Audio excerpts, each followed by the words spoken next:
Hello YouTube, it's me again, Vincent.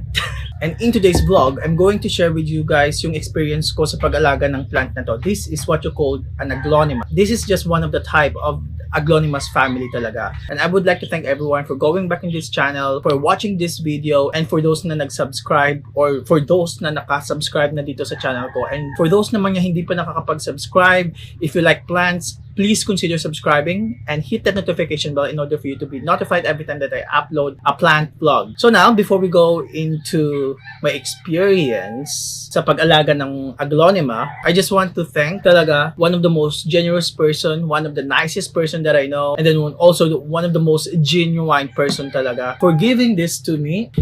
Ito, naka-side, siya naka-side grow siya, but may dito siya. This is what you call the fiddle leaf fig. Ito, binigay niya sa akin, marketed na, ito, may root na siya. So, I just want to thank talaga Miss Levi for giving this to me. I'm so happy because this plant used to be on my dream plant list lang. But ngayon, meron na ako. I'm so happy, I'm so excited that this plant will be settled at mag-stabilize dito sa pot na to kasi ito nga, marketed siya. But good thing is that maganda yung root system niya when I put this plant dito sa pot niya. So now, let's go sa experience ko sa pag-alaga ng plant na to. Now, before we go into the care tips, I always do this. Let's jump into the origin or the about of this plant. So, yung Aglaonema, basically, makikita siya usually sa rainforest ng Indonesia, Thailand, Malaysia, where the plant is happy beneath the canopy of a very thick forest or the leaf canopy of a large trees or shrubs where it hardly reached talaga by the sun rays. Now, because of their tolerance to both moist and dry environment or condition, and the fact also that they thrive in the low light environment, so perfect choice talaga sila, especially for those people na beginner pa lang when it comes to taking care of plants. So basically, yung plant na to, if you want to put them indoor, you can place them anywhere. You can place them inside your bedroom, your bathroom, your living room, kahit saan, where it gets a low light. So guys, ito, when I say low light, I didn't mean a pitch black na room. What I meant to say by low light is that when I say low light, pag pumunta ka sa room na yun, you can still read talaga the newspaper or any book with small font size. So yun, it doesn't mean when I say low light, wala ka nang makikita. The only plant na mabubuhay talaga sa pitch black environment are the mushrooms, hindi yung mga to. This plant is considered as the beginner's plant kasi sobrang carefree niya, hindi siya mahirap alagaan. So guys, I have here a specific type of Aglaonema. This is what you call a green bowl Aglaonema. This is one of the rarest type in Aglaonema's family. It's like similar siya with the silver bay, but don't confuse yourself with the silver bay na Aglaonema kasi yung silver bay Aglaonema has a longer foliage tapos medyo thin foliage niya yung dahon niya. But ito, medyo stocky siya, short, tapos maganda talaga yung pagka-grow niya. Tapos minsan yun lang talaga ito makikita, this type of Aglaonema, this type of variety of Aglaonema. So yun nga guys, yung quality of this Aglaonema, it has a very compact and stocky habit, cup shape, yung foliage niya. It has a large and shiny leaves, attractive colors, shade-bearing plant. So yeah, you can place them anywhere, but not of course sa direct sun. It's okay to place them in a low light to medium light environment, hindi lang talaga sa direct sun. And a very rare variety talaga of Aglaonema family. Now,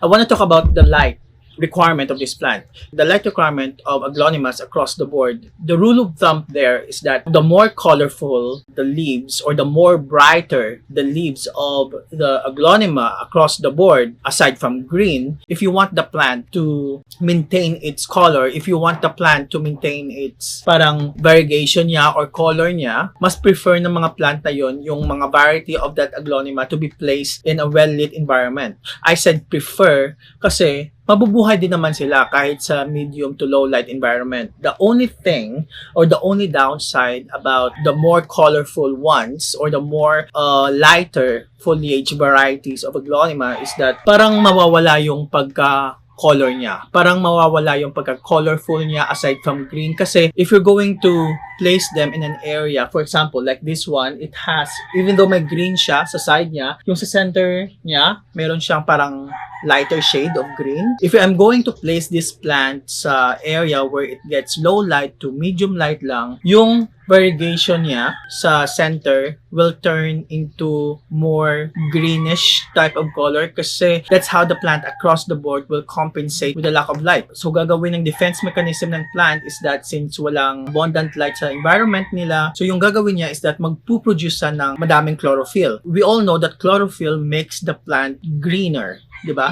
So, yun yung nagpapagreen sa plant. So, that's the reason why if you really want your more colorful plant, if you really want your more lighter foliage colored plant na talagang ma-maintain lang yung color nila, place them in an area where it gets abundant light. But when I say abundant light, you can actually just place them under the fluorescent light lang. Hindi naman sila ganun ka-arty talaga. When it comes naman sa watering, the rule ng plant na to is that it's better to underwater this plant than to overwater it. Kasi this plant is basically drought tolerant. They don't want a lot of water talaga. Of course, they need water, but they don't want to be overwatered. Now, the best type of water that you can give to your aglaonemas are basically the rainwater. Kasi wala siyang masyadong chemicals. Kasi yung aglaonema, medyo may pagka little bit sensitive when it comes to the chemicals that you can find in the water like chlorine, salt, fluoride, all of those chemicals, may pagka-bad effect sa kanila yon. Yung parang nagtitipping sila. Later, we will talk about the tipping. So, yun lang. You can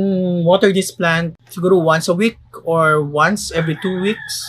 That's it. It won't really take much of your attention. It won't take much of your time kasi this plant loves a little bit of neglect.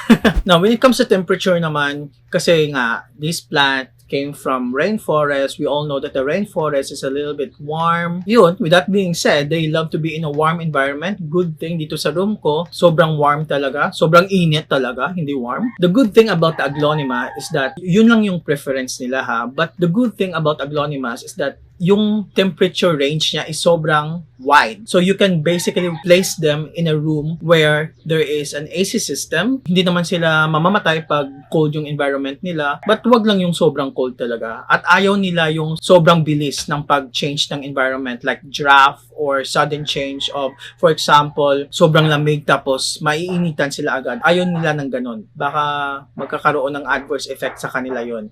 Just like as human, di ba? Just like us, di ba? Pag nanggaling tayo sa room na sobrang lamig tapos punta tayo sa labas na sobrang tirik yung araw, the homeostasis in our body will be imbalanced. So the same thing will happen to the plants. So magkakasakit din sila. Now, when it comes naman sa humidity, aglaonemas can tolerate a very, very low humidity naman. But yun nga, temperature and the humidity has to go hand in hand together. Kung mataas yung temperature, dapat mataas din yung humidity niya. Ay nako, as usual, yung always na lang talaga yung video ko, yung vlog ko features a lot of chicken, features a lot of dog, features a lot of birds.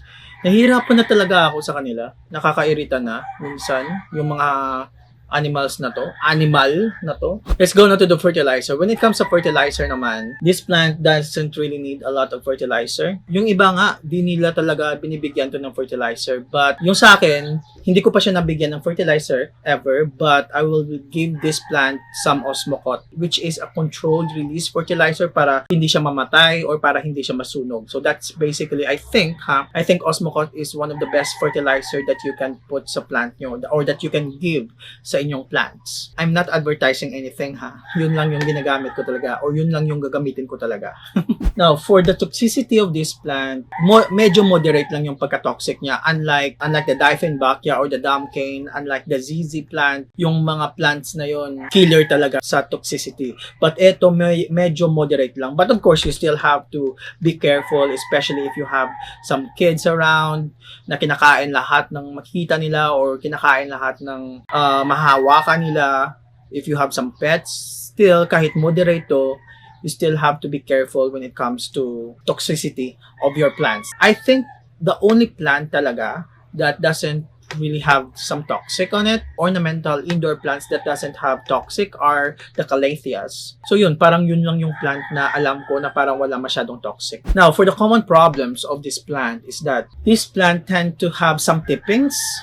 When you say tipping, yung leaves niya parang nagba-brown, yung tips niya. That is basically due to the chemicals in water, overwatering, and too much fertilizer as well. You can actually give some tap water on this plant, but you have to make sure lang that you are going to store the tap water overnight muna.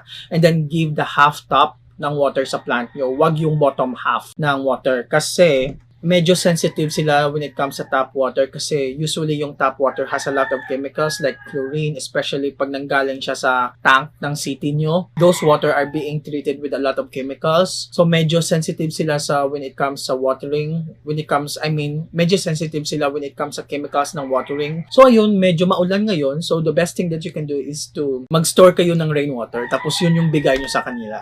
So ngayon, ipapakita ko sa inyo kung paano ko i-repot yung plant na to. As you can see, nandito pa siya sa nursery pot niya, as if di nyo alam kung paano mag-repot ng plant.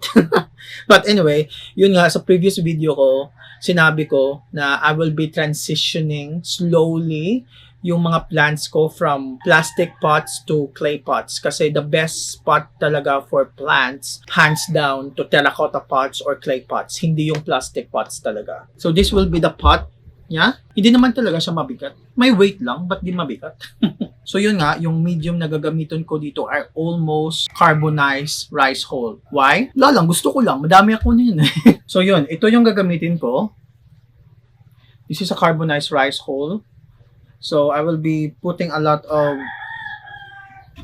carbonized rice hull dito muna sa pot na to. So you might ask kung bakit carbonized rice hull yung gusto kong gamitin is that yun nga, aside sa madami akong carbonized rice hull or inuling na rice hull, meron siyang phosphorus, meron siyang magnesium, calcium, and other micronutrients that are vital for plants that are growing. So, since carbonized siya, or inuling siya, basically, an antibacterial, it has an antifungal property talaga for your plants. It kills bad bacteria, but it harbors good bacteria talaga. So yun, that's the reason why I'll be using the carbonized rice hull. Tapos, aside from benefits niya, sobrang light niya lang talaga. As in, sobrang light niya lang talaga. Dito ako sa second floor, so hindi magigiba yung bahay namin.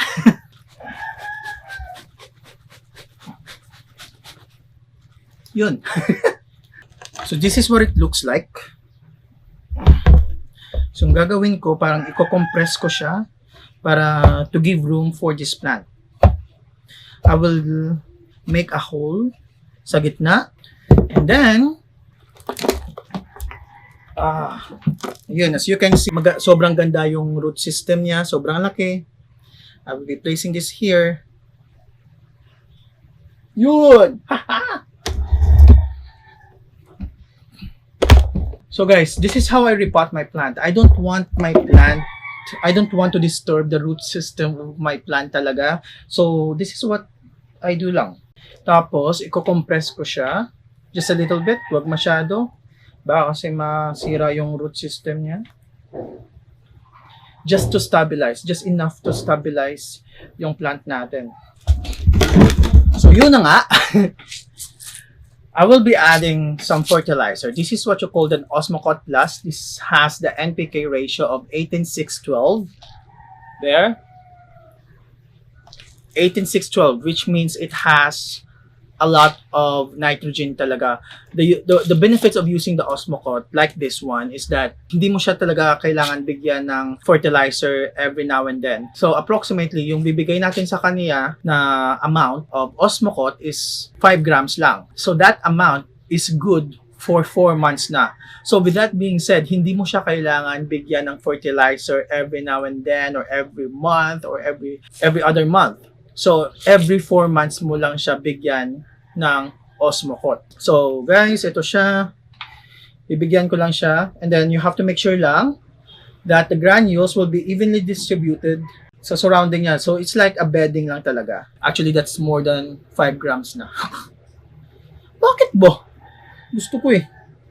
And wala naman talagang risk sa when it comes to over fertilizing if you are going to put Osmocote talaga. Kasi yun nga, slow release siya, hindi siya yung pabigla-bigla, hindi siya yung instant talaga. Yung fertilizer na to, magsa-start siya na mag-give ng nutrients sa plant once you give this plant some water. Once nabasa yung fertilizer itself, yung parang munggo na to, doon siya magsa-start to give off some nutrients for your plants. So guys, I hope you learned something from this video, and if you have any question, if you have any clarification, tapos if you have any additional information about how to take care of your Aglaonema across the board, Please comment down below. And if you like this video, please hit like, subscribe, and share this video as well. And hit that notification bell button. So guys, that would be all for now. Once again, my name is Vincent and thank you very much for watching. And see you again on the next one. Bye-bye.